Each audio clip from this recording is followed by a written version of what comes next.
পৃথিবীর সবচেয়ে ঠান্ডা দেশ হলো রাশিয়া, বিশেষত দেশটির সাইবেরিয়া অঞ্চল। এখানে শীতকালে তাপমাত্রা এতটাই নিচে নেমে যায় যে এটি পৃথিবীর শীতলতম স্থান হিসেবে পরিচিত। মূলত দুইটি স্থান এক্ষেত্রে বিশেষভাবে উল্লেখযোগ্য। একটা হচ্ছে ওইমিয়াকন, এটি পৃথিবীর সবচেয়ে ঠান্ডা গ্রাম, যা সাইবেরিয়ার ইয়াকুতিয়া অঞ্চলে অবস্থিত। এখানে 1933 সালে তাপমাত্রা -67.7 ডিগ্রি সেলসিয়াস রেকর্ড করা হয়েছিল, যা বসবাসযোগ্য এলাকার জন্য রেকর্ডকৃত সর্বনিম্ন তাপমাত্রা। আরেকটি অঞ্চল হচ্ছে ভারকানক্স। এই অঞ্চলকে পৃথিবীর শীতলতম বসবাসযোগ্য স্থানগুলোর একটি ধরা হয়।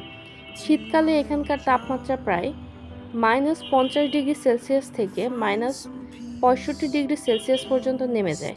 তবে পুরো সাইবেরিয়া এলাকাতেই শীতকালে তাপমাত্রা অত্যন্ত কম থাকে এবং বরফে আচ্ছন্ন থাকে বছরের বেশিরভাগ সময়। আমার চ্যানেলটি যদি আপনাদের ভালো লেগে থাকে এবং ভিডিওগুলো যদি ভালো লেগে থাকে, অবশ্যই লাইক, কমেন্ট এবং সাবস্ক্রাইব করবেন এবং আমার চ্যানেলে পরবর্তী ভিডিও পাওয়ার জন্য আমার চ্যানেলের সাথেই থাকবেন। ধন্যবাদ সবাইকে।